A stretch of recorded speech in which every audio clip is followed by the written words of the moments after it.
don't drop it, don't run it, sit down quietly, sit down quietly. The child, if he has ever said to Amma, if I want to sit down quietly, I will do it at your age. Why should I do it at my age?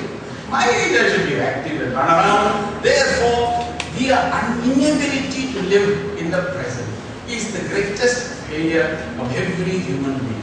Not able to enjoy. You see, when the father is pacing up and down in front of the maternity ward, the mother inside is delivering the baby, full of anxiety and full of finding out of fear. The baby comes out. The moment the baby comes out, the child is given to the father. Father runs. I mean, the most creative thing he has done. Now, when he is looking at the baby now, do you notice that suddenly he's got tears in his eyes? That moment, he is not there in the future. He is not worried about his marks or anything like that. He is not worried about it. He's just there with that child alone, interlocking like a dog. You are wondering, did I create this? That is what it is. So the head is not able to be there in the present with having a focused thought. Heart has no time to display love because we are chasing sensation for pleasure because we are contaminated with emotion. So heart has no ability to feel love. Today in the world, many diseases are being suffered from because of heart. Many people suffer from physical ailments is only because mind is being totally depressed, sorrow, sad, not being able to enjoy. The mind-body complex is what that today in modern science they teach us. So mind is very related to body. If the mind is happy, the body is happy. And the body is happy, they'll be able to produce something. So here is heart. No time to display love, chasing sensation for pleasure. And the hands, doing to gain recognition, fame, power. Have little choice what to do. Feel bored. So this is our three: head, heart and hands. The head is different, the heart is different, the hands is different. When three different things at three different points, this is equal to unhappiness. When the head is where the heart is where the hands, when three are together at the same point, at the same time, at the same place, that is equal to happiness. That's all. If you want to be happy, when you go to work, your head must be where the heart is and you working. And then hours pass by. Have you seen movies? Have you go for movies?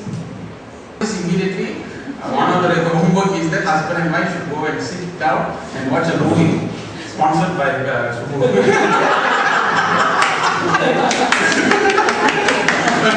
So you go and sit a movie, any movie you go. If you're watching that movie, do you not see totally 3 hours have passed by? Have you not seen suddenly you feel only few seconds have passed by and you come? So 3 hours have passed by so fast. How is that? Because when you're watching the movie, the heart is engrossed, head is engrossed, hand is engrossed. That's the meaning of the word enjoyment of the movie. Now supposing if you're going to the theatre and your husband asks you casually, you lock the gate ready. What are you talking? I drove the car behind. You won't get inside. Don't talk nonsense. When I was talking, didn't you get inside? I went, then you went inside there.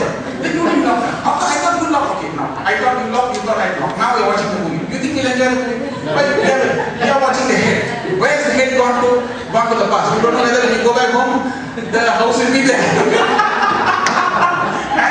When three things are three different places, however Academy Award winning the movie might be, but you will not enjoy because these three are not at the same place. You see the point? The point is, unless you want to enjoy life, we need to discover what these three things are and how to integrate it into a powerful force. If we can know it and if we do it, the children will come following exactly what we want. Okay, so therefore, if that is the case, then paradox of life. You see that buildings have become taller. Taller the buildings, tempo have become shorter. No, buildings have become tempo is shorter now. Tempo is shorter. Many people get angry very fast, very irritated. Sit down, bite your teeth and all that. But let me now tell you the good news. Every time you become angry, your body produces a toxin that takes 3 months to detoxify. So every time the child makes you very angry, the child is eliciting toxin in your body. He continues to do this, you will continuously produce your toxin, and as a result of this toxin, your physiology of your body will be different, and as a result, your what we call different sort of abnormalities start to develop, and as a result, hypertension, pressure or develop, and very slowly, they might be one day, relax, and they will take you now to the institute. And if you fail, if you go for what you call bypass, if it fails, you pass by. Full stop. So if you are allowed to become angry 4 times a year. So once in 3 months is alright. That means to say you are determined to become angry, you are allowed to become angry once in 3 months. If you do it more than that, within 3 months your toxins come down. Now you see how much pressure unknowingly and unconsciously is being developed in your system. Unknowingly and unconsciously your body is pressured because you have become irritated and angry. Then, wider freeways, narrow viewpoint. We have bigger houses, smaller families. Now, those days, small house, everybody will work very, very hard, and the father will be struggling to work, and finally, when he has enough money to buy a big house, by that time the child will have grown and gone to the university in some school and married, and therefore, the husband and the wife will be living in a very big house, waiting for Deepavali untuk burung-burung terbang balik ke sarangnya. Even the husband will call upon the darling, they say, "Oh, darling, darling." That big the houses have become. So big houses, more conveniences, less time. Today you ask anybody, got any time? No time. Time, morning was evening. Morning, before you know January, February, now is already July. December. Before, suddenly somebody is giving you a retirement letter. You haven't finished retirement after retirement. Just like started, now I'm retired. Now what are you doing now? I'm waiting for him to call me. Because he's finished retirement. So more degrees. Ooh, today, no question about it. And what are you doing? Double degree, PhD, double diploma. Lot of people just want some alphabets behind the name. Simply go and take degree, but sense is becoming lesser. More knowledge, less judgment. More medicine today in the world. Today, never in the world has there been seen more people who have become sick and sick. Therefore, what they have discovered is, if they have taken an X-ray of the human body and anatomy, what they have shown is that all of us are composed of a body. Everybody has got a body. We cannot deny that. Okay? All of us have got a body, and the body is made up of consumption of different kinds and types of food that we eat in the world, and therefore this is what we are. Okay? So this is our body. Some people, the consumption of food in itself is a big question mark. Because everything we see, we must eat. And especially if it is a buffet, we must never stop eating. Especially if it is a free buffet. I've seen the people in the restaurant and eat the rice, it's like this thing. And they are putting the rice, and this guy is never saying no. The rice comes to this much. So you want to shake hands, you have to put your hand across like that and shake, because you can't go through the rice. So that much of rice is consumed with a little, dig a well in the middle and put the sambar in between.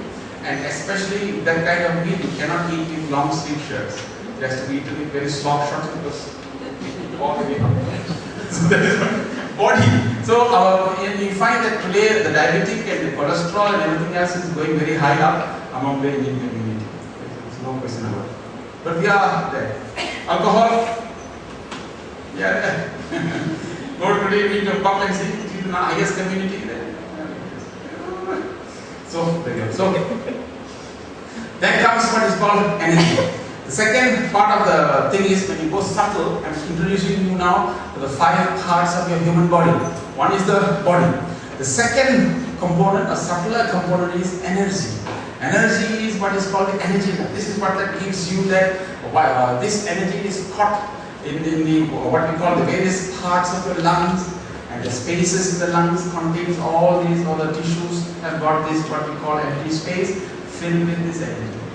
So this is the energy domain, and this is the domain that is supposed to be really higher. Then suddenly somebody calls you in the evening and says that you want to come to the hospital because somebody is sick. The extra energy that you put yourself forward and move forward comes from this domain, energy domain. So that is the second domain. Third domain is where you call your mind. This is the subtler energy. This is where it is what the mind domain. Mind domain is like this. Now you are